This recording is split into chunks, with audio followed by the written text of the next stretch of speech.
The waitress thought the noise came from a car trunk. Then she found a billionaire inside. Sometimes the smallest decision you make on an ordinary night becomes the reason someone else gets a second chance at life. The rain had been falling for nearly 3 hours when Claire Bennett finally stepped out of the diner. The neon sign above the entrance flickered against the darkness, casting red reflections across the wet pavement. It was 11:47 p.m. Her feet ached after a double shift. Her shoulders felt heavy.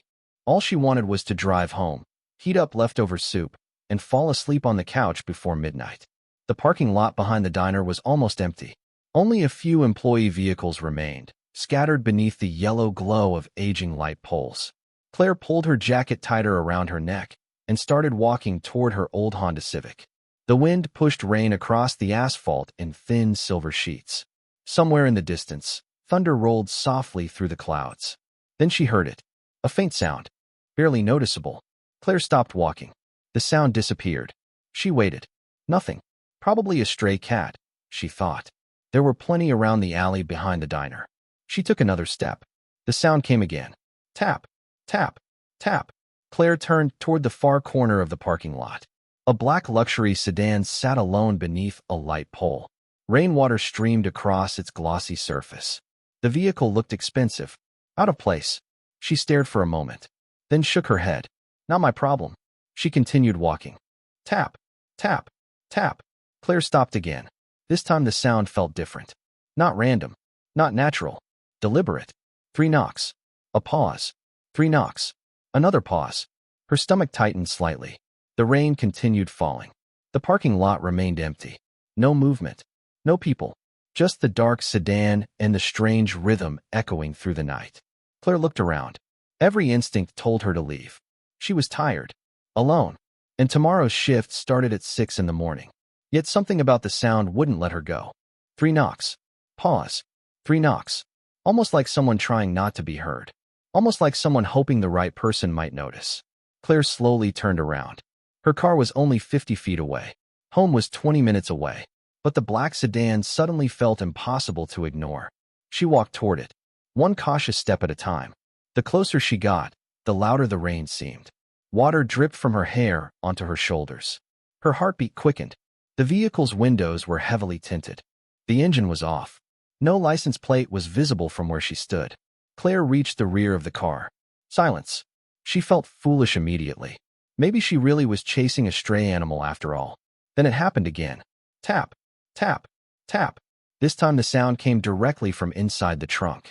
Claire froze. Every muscle in her body went still. The rain ran down her face as she stared at the closed trunk.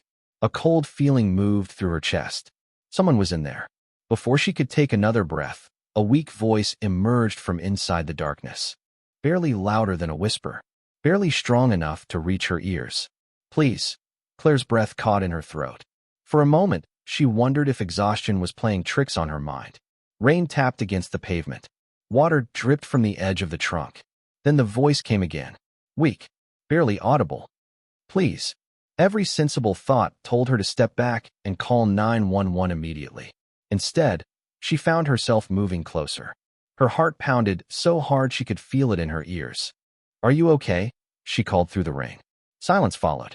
Then 3 soft knocks answered from inside the trunk. Claire swallowed hard. Whoever was in there was conscious. Barely. She pulled her phone from her pocket and turned on the flashlight. The beam reflected across the wet black paint. The trunk showed no visible damage. No broken lock. Nothing unusual. Yet someone was clearly trapped inside. Her fingers trembled as she reached for the trunk handle. Locked. She tried again. Nothing. I am calling for help, she said. Just stay calm. Another pause. Then the voice returned. No police. Claire frowned. The response made no sense. If someone was trapped, why would they not want the police? She stepped back. The parking lot suddenly felt larger than before. Darker. The distant highway hummed beyond the rain. Somewhere a truck passed, its headlights briefly illuminating the edge of the lot before disappearing into the night. Claire looked around. No one. She was completely alone. Her thumb hovered over her phone screen. Call emergency services. That was the right thing to do. The obvious thing to do. Yet something in the man's voice lingered in her mind. It was not fear she heard. It was urgency. the kind of urgency that came from someone trying to warn her rather than protect himself. She moved closer again. "Who are you?" she asked. Several seconds passed. The answer came slowly. "Ethan." Claire waited for a last name. None came. "Ethan who?" More silence. Then a tired exhale. "Blackwell." The name meant nothing for half a second. Then everything clicked. Claire's eyes widened. Ethan Blackwell. The billionaire entrepreneur whose face appeared on magazine covers and business channels almost every week. The founder of Blackwell Technologies. The man reporters had been talking about all day. Missing. She had heard customers discussing it during dinner service. News alerts had flashed across televisions in the diner bar area. No one knew where he was. Claire stared at the trunk. Rain rolled down her cheeks. Her mind struggled to connect the image she knew from television with the voice hidden inside a car trunk behind a roadside diner. "That is not possible," she whispered. A faint laugh emerged from inside. "Tired. Dry. Human. I wish you were right." Claire suddenly remembered something.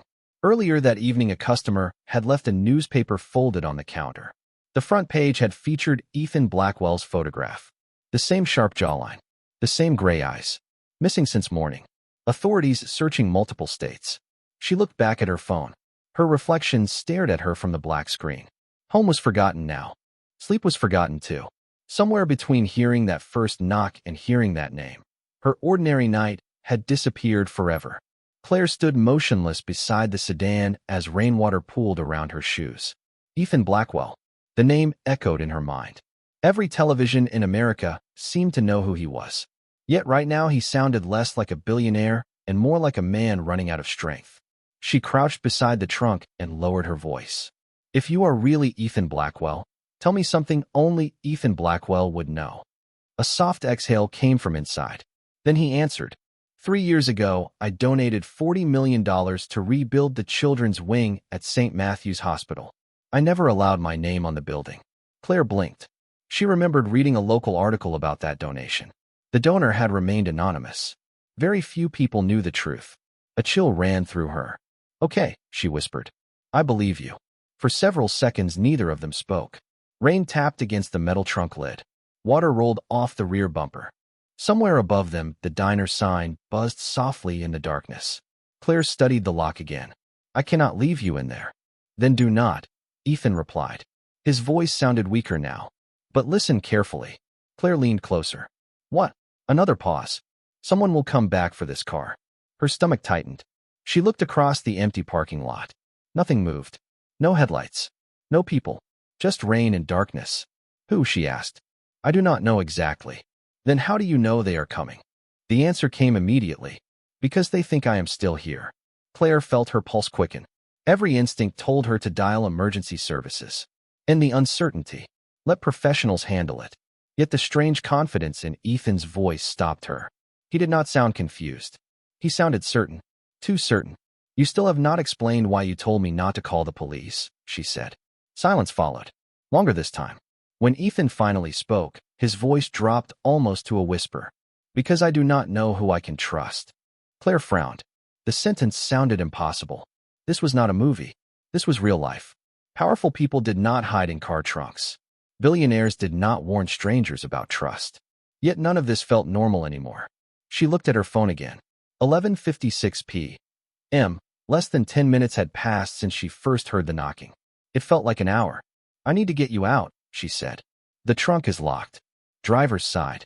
Claire stood and moved toward the driver's door. Rain soaked her sleeves. She pulled on the handle. Locked. Then she noticed something. The rear passenger window was not completely closed. Barely half an inch remained open. She shined her flashlight inside. The interior looked untouched. Expensive. Immaculate. On the front seat sat a dark leather briefcase. Nothing else. Claire carefully reached through the narrow opening. Her fingers brushed the unlock button. A sharp click echoed inside the car. She froze. For 1 second, the entire parking lot seemed to hold its breath. Then the trunk released with a soft mechanical sound. Claire turned slowly toward the rear of the sedan. The lid had lifted only an inch. Rain slipped through the opening. And from inside, a pair of exhausted gray eyes looked directly at her for the first time. For a moment, neither of them moved. Rain fell steadily through the narrow opening of the trunk. Ethan Blackwell looked nothing like the confident billionaire Claire had seen on television. His expensive suit was wrinkled. His hair was damp. Dark circles shadowed his eyes. Most surprising of all was how ordinary he suddenly seemed. Not powerful, not untouchable, just tired. Very tired. Claire quickly lifted the trunk the rest of the way. "Can you get out?" she asked. Ethan nodded once. He tried to sit up. The effort clearly cost him. Claire instinctively offered her hand. He hesitated for half a second before accepting it. His grip felt cold from the night air. Slowly, carefully, he climbed out and stood beside the car. The rain soaked both of them within seconds. Ethan rested one hand against the vehicle for balance. He looked around the empty parking lot. Every shadow seemed to hold his attention. Every distant sound made him pause. Claire noticed immediately. This was not the behavior of someone who felt safe. "You need a hospital," she said. Ethan shook his head. "No, you do not even look steady. I need a place to hide for a few minutes." Claire stared at him. "Hide?" Ethan looked toward the diner building. The glowing sign reflected in his gray eyes. "How many people are still inside?" "Nobody. The kitchen closed almost an hour ago. Everyone left." Ethan seemed relieved. "Good." Claire folded her arms against the cold rain. None of this made sense. Missing billionaire. Locked trunk. Refusing hospitals. Refusing police. Now asking for a hiding place behind a roadside diner. Yet she could not ignore the fear she saw in his face. It was real. "What happened to you?" she finally asked. Ethan glanced toward the highway beyond the parking lot. Headlights flashed briefly in the distance. His expression tightened. "Not here." Claire followed his gaze. A vehicle was approaching somewhere beyond the trees. Probably nothing. Probably just another traveler on a rainy interstate. Yet Ethan's reaction transformed the moment. Suddenly the darkness felt less empty. The parking lot felt exposed. Vulnerable. Ethan stepped closer. His voice dropped.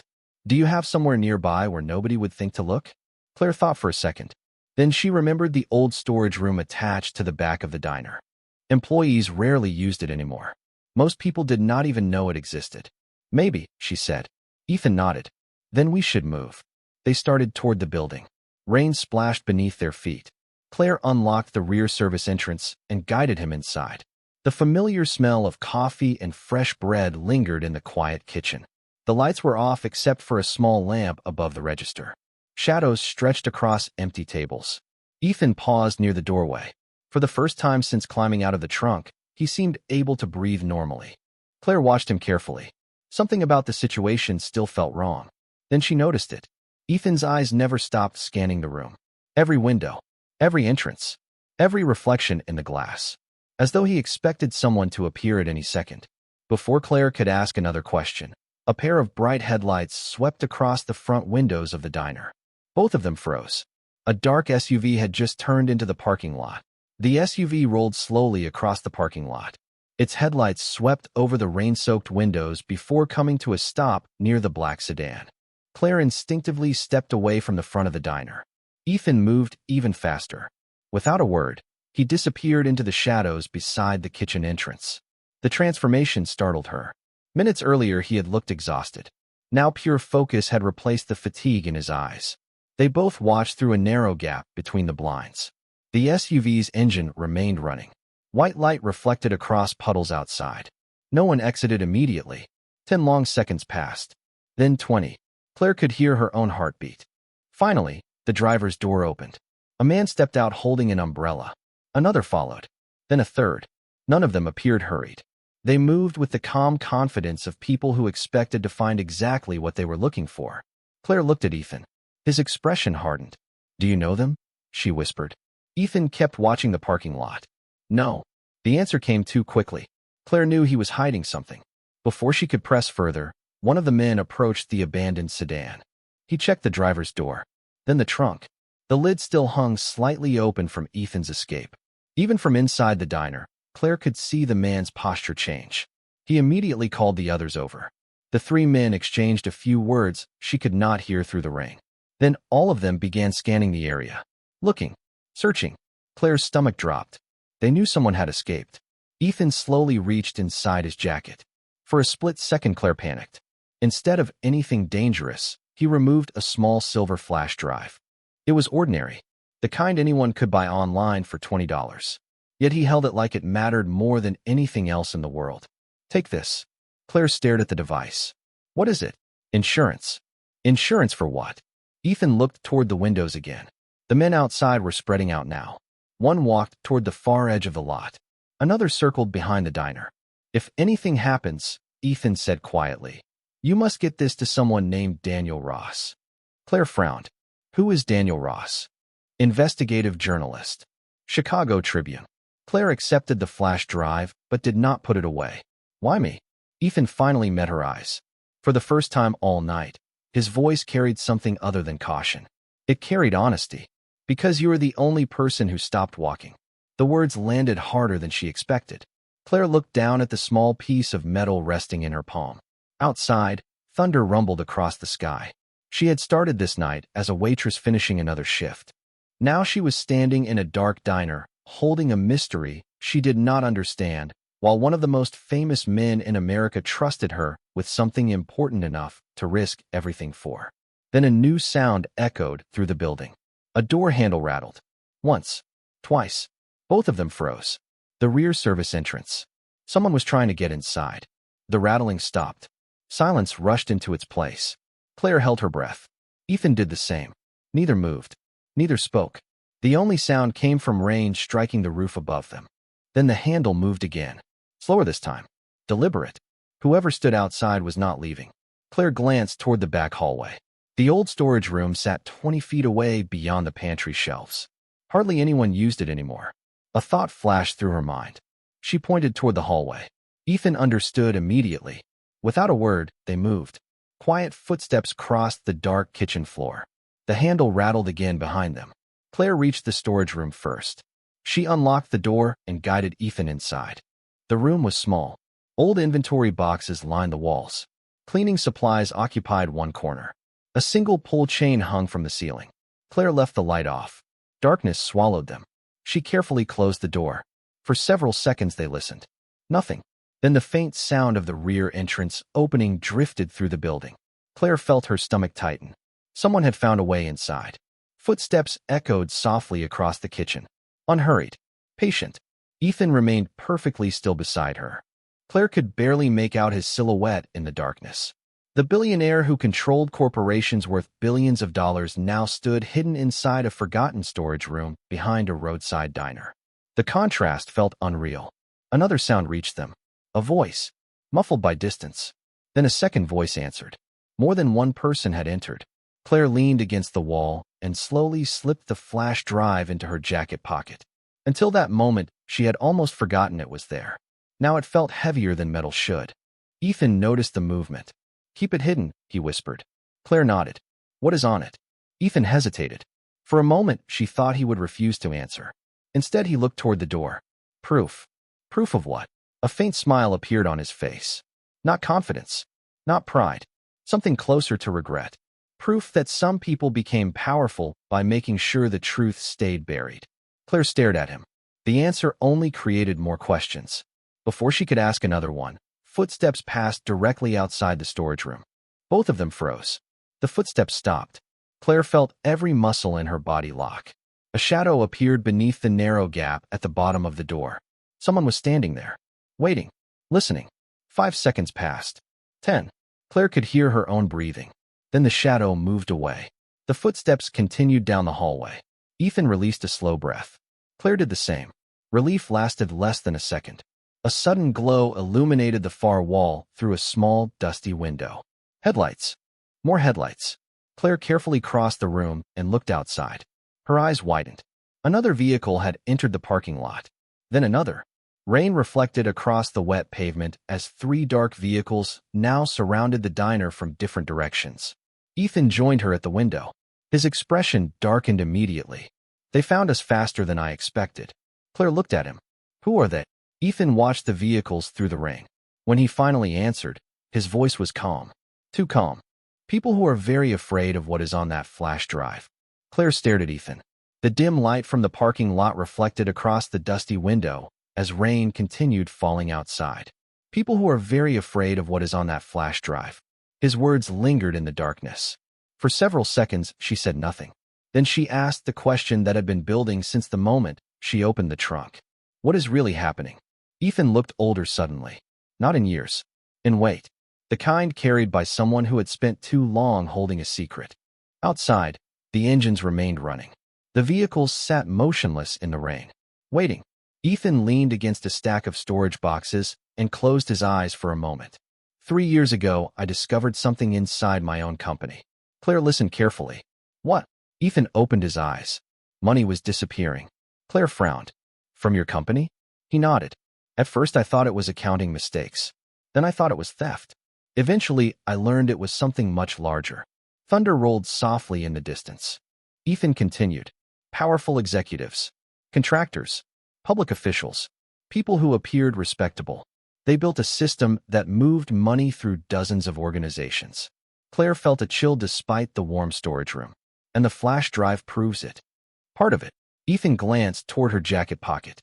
Names, transactions, communications, years of records. Claire looked down. The small device suddenly felt heavier than ever.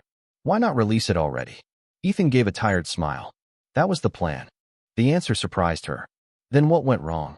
For the first time all night, Ethan seemed uncomfortable. Not afraid. Ashamed. He stared at the floor before speaking. Because I was not innocent. Claire remained silent. Ethan took a slow breath. Years ago, I signed documents I should have questioned. I trusted people because success made trust feel easy.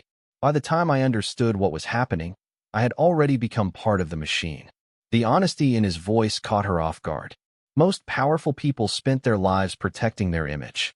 Ethan sounded more interested in telling the truth. So you decided to expose it? Claire asked. He nodded. The moment I realized how many lives were being affected. Outside, headlights shifted across the rain. One of the vehicles slowly repositioned in the parking lot. Ethan noticed immediately. His eyes followed every movement. Everything on that flash drive was supposed to reach a journalist tomorrow morning. Claire remembered the name.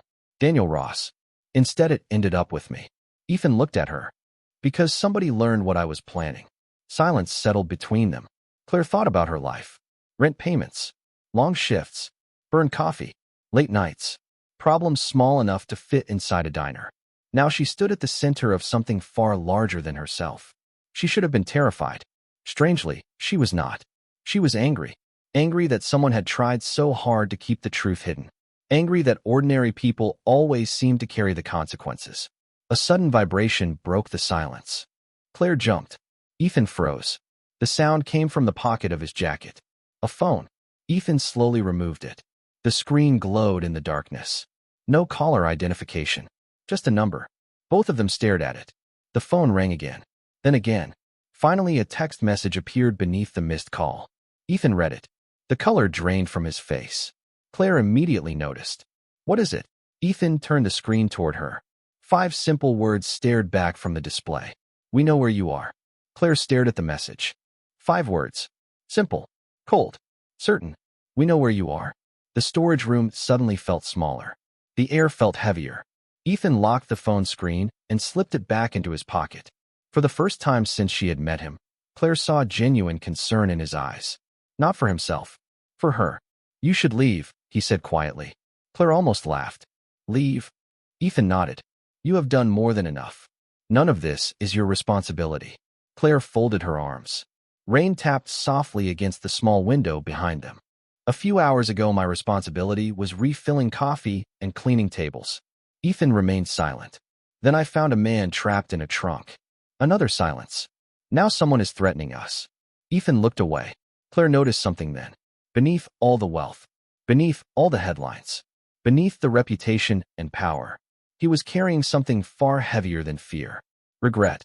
You really think the information on that flash drive can change things? She asked. Ethan answered immediately. Yes. How many people know what is on it?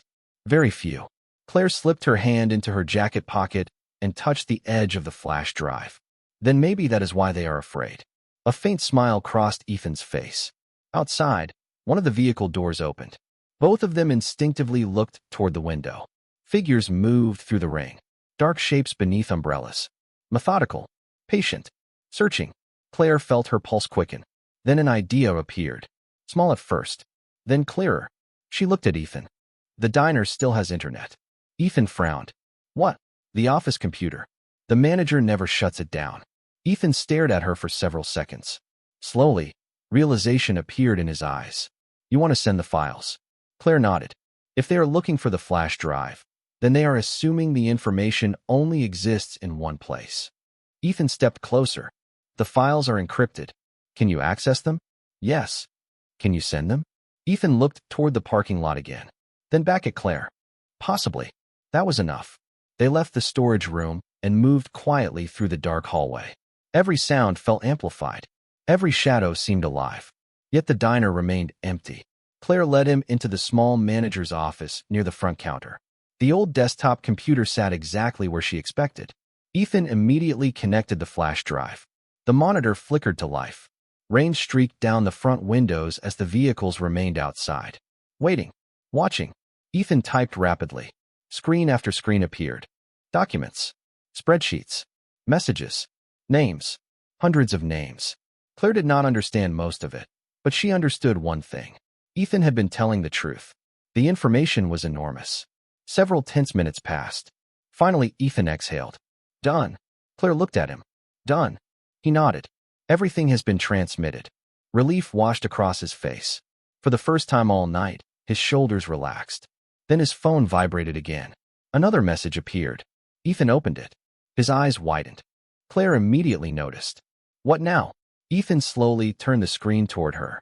This time the message was different. It contained only 4 words. Too late to stop. Claire read the message twice. Too late to stop. Outside, the rain continued falling, but something had changed. The tension that had filled the diner all night seemed to loosen its grip. Ethan stared at the screen for several seconds before slowly lowering the phone. Then, for the first time since she had found him, he laughed. It was not a loud laugh, not a joyful one. It was the sound of a man finally setting down a burden he had carried for years. Claire looked at him in disbelief. You are laughing? Ethan nodded. Because they finally understand. Understand what? He glanced at the computer monitor. That the truth is already out. As if to prove his point, notifications began appearing across the screen. News alerts. Breaking headlines. Messages from journalists. Reports from major networks. One after another. Claire watched the flood of updates appear in real time. The information had spread faster than anyone expected. Names were being verified. Documents were being reviewed. Questions were being asked. The story was no longer hidden. It belonged to the world now. Outside, the vehicles remained in the parking lot for several more minutes. Then something unexpected happened. One by one, they left. No dramatic confrontation. No final threat. Just headlights disappearing into the rain. Ethan watched them go through the front window. It is over, he said quietly. Claire looked at him. Just like that. He shook his head. No. The consequences are only beginning. But the hiding is over. Dawn arrived a few hours later. The storm passed. Pale sunlight spread across the wet parking lot. The black sedan was gone. The vehicles from the night before were gone. The world looked ordinary again. Yet nothing felt ordinary. By mid-morning, reporters filled television screens across the country. Analysts discussed the leaked documents. Public figures issued statements. Investigations were announced. Through it all, Claire remained behind the diner counter with a fresh pot of coffee in her hands, trying to process what had happened. Ethan left shortly after sunrise. Before leaving, he paused near the entrance. You saved more than me last night, he said. Claire shook her head. I just stopped to listen. Ethan smiled. Most people do not. Then he was gone. Months passed. The headlines slowly faded. New stories replaced old ones. Life moved forward. Claire continued working at the diner. She still served coffee. She still worked long shifts. She still parked her old Honda in the same spot every night. One quiet afternoon, the bell above the entrance chimed. Claire looked up from the register. Ethan Blackwell stood in the doorway. No cameras. No assistants. No security team. Just a man in a simple navy jacket carrying 2 cups of coffee. He walked to her table and sat down. For a moment, neither spoke. Then Ethan slid 1 cup toward her. I have been meaning to ask you something. Claire smiled. What is that? Ethan leaned back in his chair. Why did you stop that night? Claire looked out the window. The parking lot shimmered beneath the afternoon sun. She remembered the rain, the knocking, the choice that almost had not happened. Finally, she answered. Because I thought someone needed help. Ethan nodded slowly. Neither spoke again for several seconds. They simply sat there in comfortable silence. Outside, customers came and went. Cars pulled into the lot. Life continued. Ordinary, unremarkable, beautiful. And somewhere between the sound of coffee cups and the sunlight on the glass, Claire realized something important. The world had changed because of a billionaire, but it had started because a waitress chose not to walk away.